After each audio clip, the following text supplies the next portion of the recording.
Good morning students. आज हम समाजशास्त्र विषय कक्षा 12 के अंतर्गत हम पिछड़े वर्ग के बारे में जानेंगे कि अन्य पिछड़े वर्ग में कौन कौन सी जातियों को सम्मिलित किया गया है और कौन कौन सी जातियां इसके अंतर्गत आती हैं।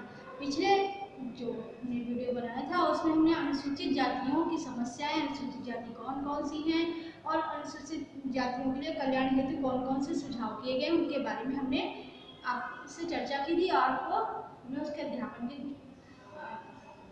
के लिए कुछ वर्क भी दिया है और उसके बारे में हमने आपको समझाया भी। तो आज हम अन्य पिछड़े वर्ग की अवधारणा को समझेंगे। भारत के परंपरागत जाति संरचना पिछड़े वर्ग से संबंधित जातियां भी लंबे समय से सामाजिक विषमता और बहिष्कार से प्रभावित रही हैं। स्वतंत्रता के बाद भारतीय संविधान के अनुच्छेद 341 तथा 342 के द्वारा अनुसूचित जातियों तथा अनुसूचित जनजातियों की स्थिति को भी स्पष्ट कर दिया गया है। लेकिन शूद्र वर्ण के अंतर्गत निम्न समझी जातियां जो जातियां शेष रह गई थी उनके लिए संविधान के अनुच्छेद 340 लिखा भी है, देखो 340 ब्रैकेट में इतना ही कहा गया कि यह एक किसी भी प्रकार की कोई भी आरक्षण की सुविधा नहीं दी गई। तो 340 में एक में केवल इतना ही कहा गया कि राष्ट्रपति एक आदेश के द्वारा किसी ऐसे आयोग की नियुक्ति कर सकते हैं जो भारत में सामाजिक एवं शैक्षणिक रूप से पिछड़े वर्गों की उन दशाओं को ज्ञात करें जिनसे उन्हें कार्य करना पड़ता है। राष्ट्रपति ऐसे उपायों की भी संस्तुति कर सकते हैं जिनके आधार पर सरकार द्वारा इन वर्णों की दशाओं में सुधार किया जा सके। इसके बाद भी संविधान में पिछड़े वर्गों के लिए कोई भी निश्चित परिभाषा नहीं दी गई। अब पिछड़े वर्ग की अवधारणा क्या है? तो सामान्य शब्दों में कहा जा सकता है कि स्वर्ण जातियों तथा अनुसूचित जातियों के बीच में जो जातियां पाई जाती हैं उन्हें पिछड़े वर्ग की श्रेणी में रखा गया, उन्हें ओबीसी के भी कहते हैं। इस संबंध में यह ध्यान रखना आवश्यक कि परंपरागत रूप से भारत में सभी शूद्र जातियों की स्थिति एक समान नहीं थी। कुछ जातियां ऐसी थी जो निम्न जाति जिन्हें अपवित्र समझा जाता था, उनके बीच में भी कुछ जातियां थी जिन्हें उच्च वर्ण के द्वारा उनकी सेवाएं भी रहते थे और उनके संपर्क में भी रहते, लेकिन फिर भी उन्हें शूद्र वर्ण की श्रेणी में रखा गया था। तो ऐसी जातियां जो थी उन्हें पिछड़े वर्ग की संज्ञा दी गई। तो इनके सामाजिक संपर्क था, खान पान था, तो पवित्रता और पवित्रता के आधार पर कुछ जातियों को अस्पृश्य माना जाता था, जबकि अनेक दूसरी जातियों को उच्च जातियों के संपर्क में रहने, उनकी सेवा करने की अनुमति होने के बाद भी उनका जीवन उपेक्षित रहा। इस प्रकार जातिगत सतत में शूद्र वर्ण संबंधित जिन जातियों की स्थिति तुलनात्मक रूप से कुछ अच्छी होने के बाद भी कारीगरों, शिल्पियों और सामान्य सेवा वर्ग से संबंधित होने के कारण आर्थिक, सामाजिक, शैक्षणिक रूप से काफी पिछड़े हुए थे, उन्हीं को पिछड़ा वर्ग कहा गया। इस दृष्टिकोण से अन्य पिछड़े वर्ग को एक अवशिष्ट श्रेणी यानी बची हुई श्रेणी भी कहा जा सकता है। दूसरी बात यह है कि पिछड़ेपन का संबंध एक संपूर्ण जाति अथवा समूह से है, एक या कुछ व्यक्तियों से नहीं। विभिन्न आयोगों की रिपोर्टों तथा सर्वोच्च न्यायालय के द्वारा जब अन्य पिछड़े वर्गों की अवधारणा से स्पष्ट हो चुका है कि अन्य पिछड़े वर्ग का तात्पर्य हिंदू और मुस्लिम समुदाय की उन निम्न जातियों से है जो अनुसूचित जातियां न होने के बाद भी सामाजिक, आर्थिक तथा शैक्षणिक आधार पर पिछड़ी हुई है तथा विभिन्न राजकीय सेवाओं में इनका प्रतिनिधित्व भी बहुत कम है। अब हम जानेंगे कि पिछड़े वर्गों से संबंधित कौन कौन से प्रयास किए गए, कौन कौन से प्रयत्न किए गए हैं।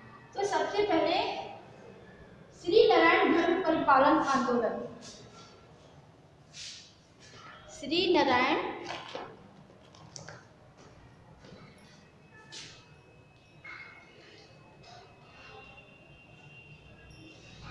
धर्म परिपालन आंदोलन। तो हिंदू जाति व्यवस्था में अछूत जाति समझी जाने जाती है, अतिरिक्त दूसरी निम्न जातियां भी समय समय पर अपनी दशा को सुधारने के लिए, अपने अधिकारों को पाने के लिए विभिन्न प्रकार के आंदोलन करते रहे। इसी कड़ी में केरल में श्री नारायण गुरुस्वामी के नेतृत्व में श्री नारायण धर्म परिपालन आंदोलन SNDP मूवमेंट आरंभ हुआ, जिसने जातिगत असमानताओं का विरोध किया। धीरे धीरे केरल की बहुत सी जो पिछड़ी जातियां थी इस आंदोलन में सम्मिलित हुई।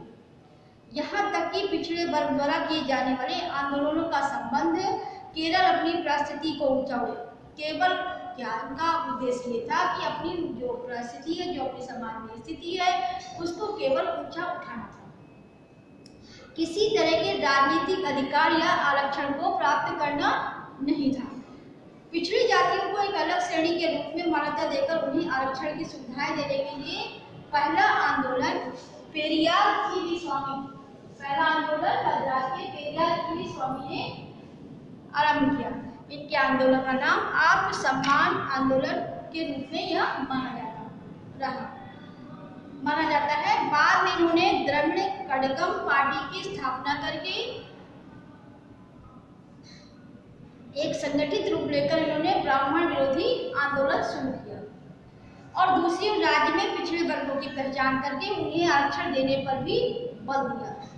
जब राज्य में पिछड़े वर्गों के आरक्षण देने का मामला जब सर्वोच्च न्यायालय ने पूछा तो इसे सर्वोच्च न्यायालय ने इसलिए यह स्वीकार कर दिया कि संविधान के अनुच्छेद 340(1) में कोई भी ऐसा प्रावधान नहीं दिया गया है कि पिछड़े वर्गों को कोई भी आरक्षण दिया जाए।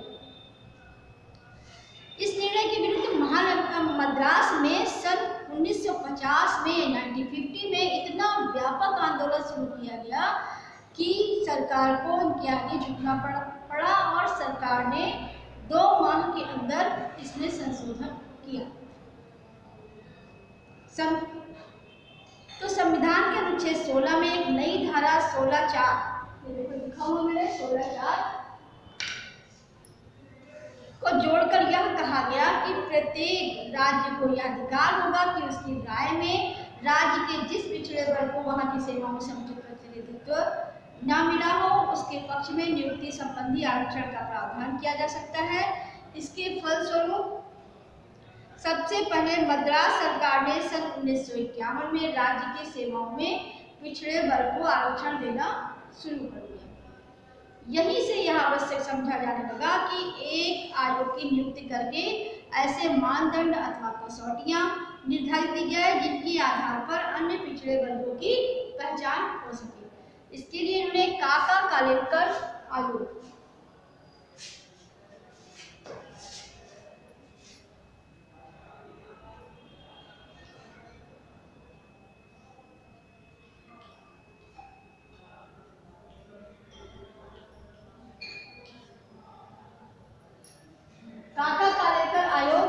की स्थापना की गई। तो संविधान के अनुच्छेद 346(1) के अंतर्गत 29 जनवरी 1953 को काका कालेलकर की अध्यक्षता में पहला पिछड़ा वर्ग आयोग नियुक्त किया गया। आयोग ने संपूर्ण देश में 2399 पिछड़ी जातियों की एक सूची तैयार की और जिसे सूची तैयार की यह सूची को लेकर 30 मार्च 1955 को उन्होंने अपनी रिपोर्ट भी प्रस्तुत की। आयोग ने पिछड़े वर्गों के लिए जो संस्तुतियां दी वे निम्न प्रकार है। मतलब कुछ आयोग ने जो पिछड़े वर्ग की जो जिन जातियों को सम्मिलित किया गया उनके लिए कुछ संस्तुतियां दी, वो जो इस प्रकार है। तो सन 1961 में की जनगणना में जनसंख्या की गणना जातिगत आधार पर की जाए। मतलब जो 1961 की जो जनगणना है वो जातिगत आधार पर की जाए। दूसरा, किसी वर्ग के सामाजिक पिछड़ेपन का मूल्यांकन हिंदू समाज के परंपरागत जाति संस्करण में उसकी निम्न स्थिति के आधार पर किया जाए। तीसरा, सभी स्त्रियों को एक वर्ग मानते हुए उन्हें पिछड़ा वर्ग माना जाए। चौथा, सभी प्राविधिक और व्यावसायिक संस्थाओं में पिछड़े वर्गों के विद्यार्थियों के लिए 70% यानी 70% स्थान आरक्षित किए जाए। पांचवा, सरकारी सेवाओं तथा स्थानीय निकायों में की जाने वाली नियुक्तियों में प्रथम श्रेणी की सेवाओं में 25% यानी 25% स्थान तथा तृतीय और चतुर्थ श्रेणी की सेवाओं में 40% यानी 40% स्थान पिछड़े वर्गों के लिए आरक्षित किए जाए। इस आयोग के सदस्यों में पिछड़ेपन की कसौटियों को लेकर काफी मतभेद था। यह भी महसूस किया गया कि कि आयोग द्वारा अन्य पिछड़े वर्गों में हिंदुओं के अतिरिक्त दूसरे धर्मों से संबंधित निम्न जातियों को सम्मिलित न करना उचित नहीं है। इसके फलस्वरूप सरकार ने इस आयोग की रिपोर्ट को स्वीकार नहीं किया। यहीं से भारत में पिछड़े वर्गों के आरक्षण को लेकर एक नई राजनीति का आरंभ हुआ। मतलब जो शुरुआत थी पिछड़े वर्ग की राजनीति का, यहीं से शुरू हो गया। सन 1977 यानी 1977 में जब केंद्र में जनता पार्टी की सरकार बनी, तब यह सोचा गया कि कांग्रेस को अनुसूचित जातियों और अनुसूचित जनजातियों से मिलने वाले समर्थन का सामना करने के लिए यह जरूरी है कि इनसे भी अधिक जनसंख्या वाले पिछड़े वर्ग की सेवाओं को आरक्षण देकर इस वर्ग का राजनीतिक लाभ उठाया जाए। फलस्वरूप एक नए पिछड़े वर्ग आयोग की नियुक्ति को आवश्यक समझा जाना। मतलब जो राजनीतिक लाभ उठाने के लिए इन्होंने अन्य पिछड़े वर्ग की जो नियुक्ति थी, उसके लिए आयोग की स्थापना करना जो था वो आवश्यक हो गया। तो उसके बाद इन्होंने एक मंडल आयोग की स्थापना की। तो राष्ट्रपति के इस अन्य आदेश के आधार पर 1 जनवरी 1979 यानी 1979 को द्वितीय पिछड़ा आयोग की नियुक्ति हुई। इस आयोग के अध्यक्ष बीपी मंडल थे, अतः इस आयोग को मंडल आयोग के नाम से जाना जाता है। इसके आयोग के अध्यक्ष जो थे वो कौन थे? बीपी मंडल।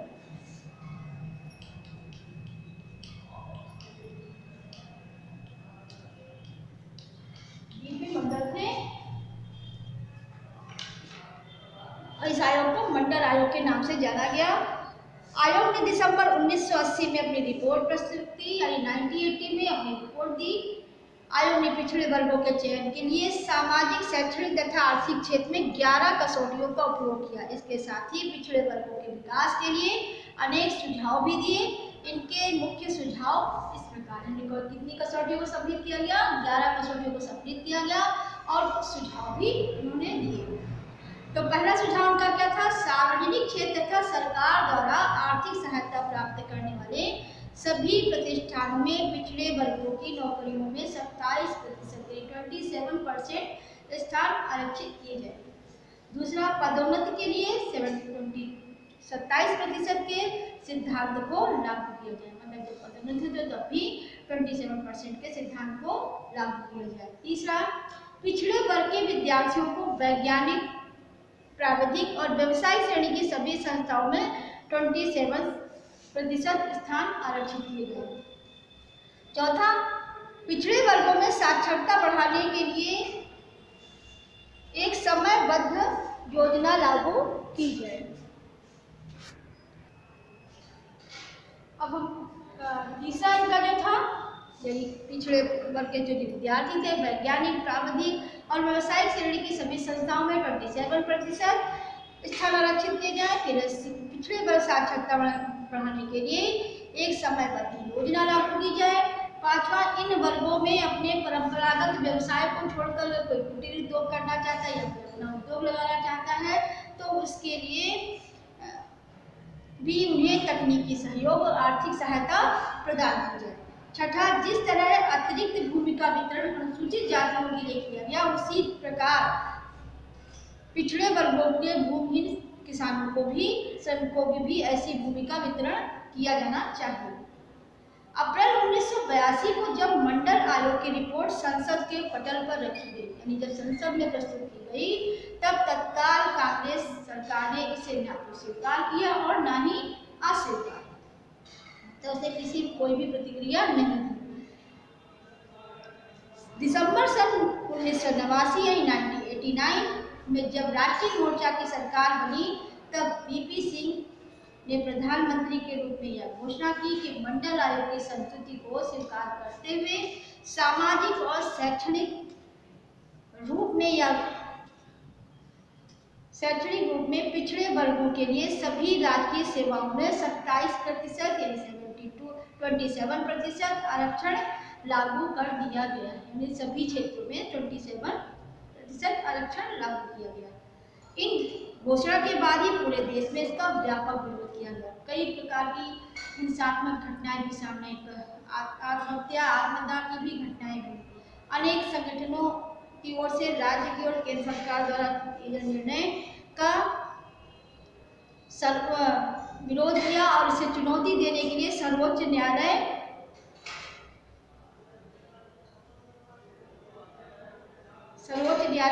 में भी गए और सर्वोच्च न्यायालय ने चुनौती देने के कारण इस घोषणा को अमल करने पर रोक लगा दी। जून 1991 में कांग्रेस पुनः जब सत्ता में आई, कांग्रेस के अनेक नेता पहले से ही मंडल आयोग की अनेक सिफारिशों से सहमत नहीं थे। इस दशा में केंद्र सरकार ने तब तक पिछड़े वर्ग को कोई निर्णय लेने से इनकार कर दिया जब तक सर्वोच्च न्यायालय इस पर अपना कोई निर्णय नहीं दे देता। जब तक कि मतलब तब कोई भी निर्णय लेने से इनकार किया कि जब तक कोई भी सुप्रीम कोर्ट जो सर्वोच्च न्यायालय है आपकी, वो कोई अपना निर्णय नहीं प्रस्तुत कर रही है। तो सर्वोच्च न्यायालय का निर्णय क्या आता है इसके बारे में जानिए।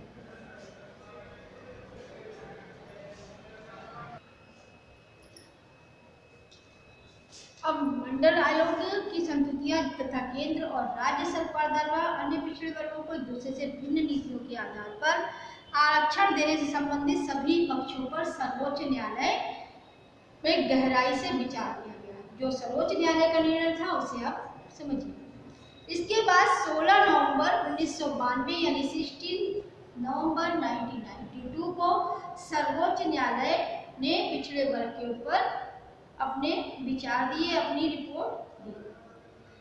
तो जो अपना उन्होंने ऐतिहासिक निर्णय था उससे सुनाया। तो क्या सुनाया सुनिए। अन्य पिछड़े वर्गों के आरक्षण के बारे में अपना ऐतिहासिक निर्णय सुप्रीम कोर्ट ने दिया। सर्वोच्च न्यायालय ने अपने निर्णय पिछड़े वर्गों को 27% आरक्षण देना स्वीकार किया। 27% का जो आरक्षण था उसे स्वीकार कर लिया गया। पिछड़े अपन के मानदंड के रूप में सामाजिक और शैक्षणिक पिछड़ेपन को ही आधार माना गया, आर्थिक पिछड़ेपन को नहीं। निर्णय के द्वारा मुस्लिम और ईसाई समुदाय की पिछड़ी जातियों को भी आरक्षण का लाभ देने के लिए उचित ठहराया गया। पदोन्नति में आरक्षण को सही नहीं माना गया, मतलब जो पदोन्नति के आरक्षण है उसे सही नहीं माना गया। मंडल आयोग ने जिन 3473 जातियों को अन्य पिछड़े वर्गों में सम्मिलित किया, निर्णय के अनुसार पिछड़े वर्गों से संबंधित जातियों में भी उन लोगों के लिए भी आरक्षण स्वीकार नहीं किया गया जो संपन्न हो। निर्णय में यह भी कहा गया कि जिन सेवाओं में विशेष तकनीकी ज्ञान और योग्यता की आवश्यकता होती है उससे संबंधित नियुक्तियों में आरक्षण नहीं होना चाहिए। केंद्र राज्य सरकारों को यह निर्देश दिए गए कि वे अपने अपने क्षेत्र में आयोग की नियुक्ति करके उन पिछड़े वर्ग की पहचान करें जिन्हें आरक्षण का लाभ दिया जा सकता है। सर्वोच्च न्यायालय के निर्णय के बाद केंद्र सरकार ने पिछड़े वर्ग में किन लोगों को संपन्न माना जाए इसका निर्धारण करने के लिए मार्च 1993 1993 को प्रसाद समिति की नियुक्ति की। किसकी नियुक्ति की गई? प्रसाद समिति की नियुक्ति की गई। इस समिति की संस्तुतियों पर विचार करने के लिए केंद्र सरकार ने 8 सितंबर 1993 यानी 1993 से पिछड़े वर्गों के लिए सिर्फ 27% यानी 27% आरक्षण देने की नीति को लागू कर दिया। तो ये तो था सर्वोच्च न्यायालय का निर्णय। इन्होंने मतलब से किन लोगों को मानना है, जैसे कि जिनको आर्थिक और शैक्षणिक रूप से थे उन्हें तो आरक्षण, लेकिन जो आर्थिक रूप से संपन्न थे उन्हें नहीं दिया गया। इस प्रकार सर्वोच्च न्यायालय के निर्णय के बाद जब पहली बार सामाजिक और शैक्षणिक रूप से पिछड़े लोगों की आवाज सुनने के लिए केंद्र सरकार ने मार्च 2017 में राष्ट्रीय सामाजिक और शैक्षणिक पिछड़ा आयोग वर्ग का गठन किया। है। यह आयोग अपने स्तर से पिछड़े वर्गों की पहचान करेगा तथा इसे संवैधानिक दर्जा दिया जाएगा। इसके साथ ही पहले से चल रहे राष्ट्रीय पिछड़ा वर्ग आयोग को समाप्त कर दिया गया क्योंकि इसे संवैधानिक दर्जा प्राप्त नहीं था। सरकारी घोषणा के अनुसार इस नए पिछड़ा वर्ग आयोग द्वारा ही विभिन्न जातियों के पिछड़े वर्ग की सूची में जोड़ने या हटाने की संस्तुति की जाएगी, जिसे मानना साधारणतः सरकार के लिए जरूरी होगा। तो अन्य पिछड़े वर्ग तो नहीं, हमारे जो सर्वोच्च न्यायालय का निर्णय था, जो प्रेजेंट टाइम का था, इसका अब हम अन्य पिछड़े वर्गों की समस्याओं के बारे में जानेंगे कि पिछड़े वर्ग की समस्याएं क्या है।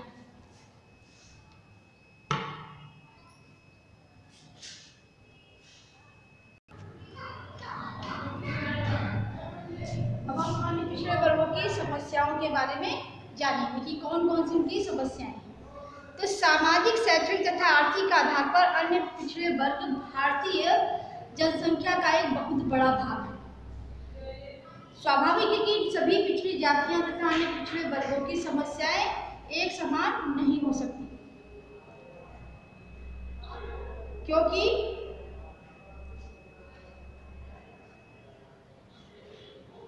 सामान्य रूप से इन वर्गों की प्रमुख समस्याओं को निम्नांकित रूप से समझा जा सकता है। क्योंकि जो ये पिछड़े वर्ग की समस्याएं हैं वह सभी की अलग अलग है, हर क्षेत्र में भी अलग अलग है, इसलिए इनको एक समान नहीं समझ सकते।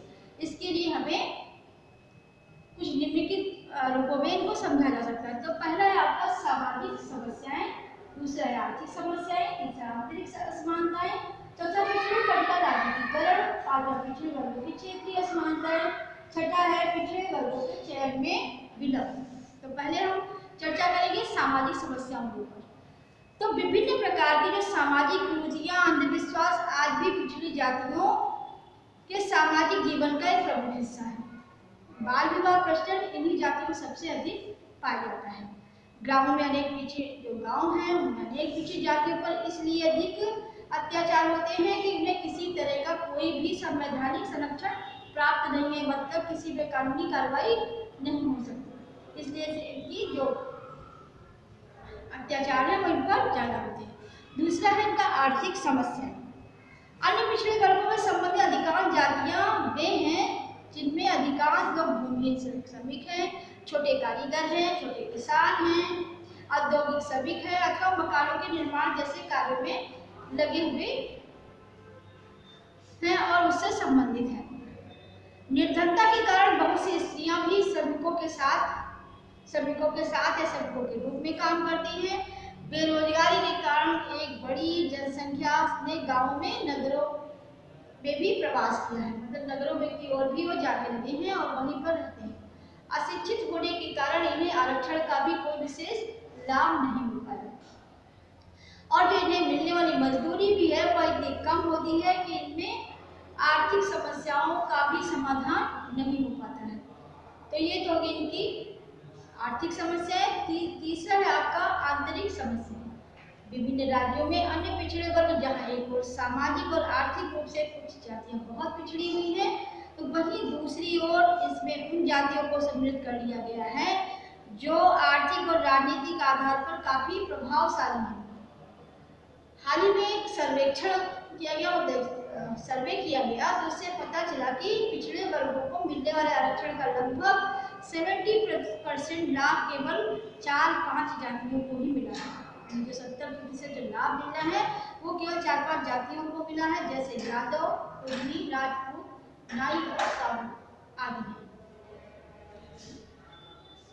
अब हम आते हैं पिछड़े वर्ग का राजनीतिकरण। स्वतंत्रता के बाद पिछड़े वर्ग से संबंधित जातियों की स्थिति में भी बहुत परिवर्तन हुआ। कारण क्या है कि इसके बाद भी जो अन्य पिछड़े वर्ग को एक ऐसे वर्ग के रूप में विकसित करने का प्रयत्न किया गया जिससे कुछ राजनीतिक दलों को इसका लाभ मिल सके। अपने लाभ के लिए यानी अपने वोट बैंक के लिए उन्होंने इसका राजनीतिकरण किया। आज भी विभिन्न राजनीतिक दल उन जातियों की स्थिति में कोई सुधार करने में रुचि नहीं लेते जो वास्तव में बहुत पिछड़ी हुई है। मतलब यहाँ पे जो राजनीतिक दल है, जो राजनेता हैं, वह भी इतनी रुचि नहीं लेते कि जो वास्तव में जो बहुत पिछड़ी हुई है, जिनको उनका आरक्षण का लाभ मिलना चाहिए या उनको सारी सुविधाएं मिलनी चाहिए जो उनको वह उनका अधिकार है, तो वह उनको नहीं मिल रहा है। और वह भी मतलब काफी जो राजनीतिक नेता लोग हैं वह भी इंटरेस्टफुल नहीं है, रुचि नहीं लेते हैं। अगला है पिछड़े वर्गों की क्षेत्रीय असमानता। पिछड़े वर्गों से संबंधित एक ही जाति किसी क्षेत्र में संबंधित तो दूसरे क्षेत्र में वह पिछड़ी हुई है, मतलब कहीं भी वह एक समान नहीं है। इन असमानताओं के कारण वास्तव में पिछड़ी हुई जातियों को का चयन करना भी कठिन हो जाता है। जैसे कि मान लीजिए यहाँ पे किसी जाति का वर्चस्व है, वो वास्तव में पिछड़ी नहीं है। और वही जाति दूसरे क्षेत्र में मतलब की स्थिति निम्न है, बिछड़ी हुई है और इस आर्थिक शोषण भी है और मतलब किसी प्रकार की सुविधा नहीं मिल जानी, तो इस वजह से भी इनका जो चयन करना है, जो पिछड़ी जातियों का चयन करना भी कठिन हो जाता है। अब आते हैं पिछड़े वर्गों के चयन में विलंब क्यों होता है। हमने क्या किया है, पिछड़े वर्गों के चयन में विलंब। अनेक राज्यों में अभी तक अन्य पिछड़े वर्गों की सूचियां ही तैयार नहीं हो पाई हैं। एक और जो जातियां सामाजिक शैक्षणिक रूप से वास्तव में बहुत पिछड़ी हैं अथवा जिनकी संख्या शक्ति कम है, उनका कोई राजनीतिक दबाव न होने के कारण उन्हें पिछड़े वर्ग में सम्मिलित नहीं किया गया है। दूसरी ओर अधिक संख्या वाले और प्रभावशाली जाति समूह को पिछड़े वर्गों में शामिल करने के लिए सरकार पर दबाव पड़ जाता है। इस प्रकार पिछड़े वर्गों के साथ वास्तविक न्याय नहीं हो पाता। कारण यह है कि जैसे कहीं पर जिनकी संख्या बहुत ज़्यादा है तो उन्हें तो राजनीतिक लाभ मिल रहा है, उन्हें तो आरक्षण मिल रहा है, और जिनकी संख्या कम है उन्हें मतलब किसी प्रकार का आरक्षण नहीं मिल रहा है और ना ही उन्हें शामिल किया गया है। तो इस कारण भी पिछड़े वर्गों के वास्तविक न्याय नहीं हो पा रहा है। अब हम आते हैं कि इस समस्या के निराकरण के सुझाव क्या है। तो अन्य पिछड़े और संबंधित जातियों के सामाजिक आर्थिक विकास के निम्नलिखित सुझाव अधिक उपयोगी सिद्ध हो सकते हैं। अगर ये उपाय किए जाएं तो ये उपयोगी होंगे। तो नंबर 1, सर्वप्रथम क्या आवश्यक है कि अन्य पिछड़े वर्गों की सूची में उन्हीं जातियों को सम्मिलित किया जाए जो सामाजिक तथा शैक्षणिक आधार पर वास्तव में पिछड़ी हुई है। इस संबंध में किसी तरह के राजनीतिक दबाव को महत्व नहीं मिलना चाहिए। दूसरा है, यह आवश्यक है कि पिछड़ी जातियों को विभिन्न व्यवसायों से संबंधित समुचित प्रशिक्षण दिया जाए, आर्थिक सहायता प्रदान की जाए, जिससे कि वह अपना आर्थिक विकास कर सके और अपनी स्थिति को भी ऊंचा उठा सके और सही वास्तविक स्थिति में उनका जीविकोपार्जन भी करना संभव हो सके और सुधार भी हो सके। तीसरा है, मुस्लिम तथा ईसाई समुदाय में जाति विभाजन का कोई स्पष्ट रूप न होने के कारण इन समुदायों में से संबंधित अन्य पिछड़े वर्गों के चयन में विशेष सावधानी रखनी आवश्यक है, क्योंकि इनके जाति समुदाय का कोई ज़्यादा चयन नहीं हो सकता, ना ही पता चल पाता है। तो इसलिए विशेष जो भी जिन जातियों को आरक्षण दिया जाए तो उसके लिए विशेष सावधानी रखनी चाहिए। अगला है, पिछड़े वर्गों की सूची में लचीलापन होना चाहिए। और यह क्यों आवश्यक है, क्योंकि लचीलापन यदि किसी समय यह महसूस किया जाए कि अन्य पिछड़े वर्ग से संबंधित किसी जाति का सामाजिक शैक्षणिक और आर्थिक स्तर संतोषजनक हो गया है तो उन्हें उसे पिछड़े वर्गों की सूची से अलग कर देना आवश्यक है। क्योंकि मतलब जिसका सुधार हो चुका है या जो जातियां ऊपर उठ चुकी हैं, जिनका शैक्षिक और आर्थिक सभी प्रकार से उनका स्तर अच्छा है, तो ऐसे जो वर्ग है उनको सूची से अलग कर देना चाहिए।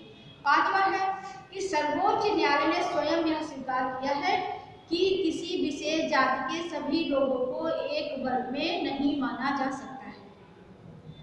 इसका तात्पर्य है कि यदि किसी क्षेत्र में एक विशेष जाति पिछड़ी हुई है तो केवल उसी क्षेत्र में उसे आरक्षण की सुविधा दी जानी चाहिए। छठा है कि विभिन्न राज्यों में पिछड़े वर्गों की सूची कम से कम समय में तैयार करना चाहिए, जिससे पिछड़ी जातियों के विकास के समुचित अवसर प्रदान किए जा सके। तो ये तो है कि जो पिछड़ी जातियों की समस्याओं के निराकरण के सुझाव। आज सभी जो राजनीतिक दलों का यह नैतिक कर्तव्य है कि वह अपने राजनीतिक दलगत से ऊपर उठकर सामाजिक रूप से शोषित जातियों के विकास पर विशेष बल दिया जाए, ना कि पिछड़े वर्गों को वोट बैंक न बनाया जाए। कहने का तात्पर्य है कि जो जातियां वास्तव में पिछड़ी हुई हैं उनके उत्थान के लिए काम किए जाए, उन्हें ऊपर उठाने के लिए कार्य किए जाए, ना कि उन्हें अपना वोट बैंक बनाए कि मतलब उनका वोट ले लें उसके बाद में उनकी किसी भी समस्या का निराकरण न करें।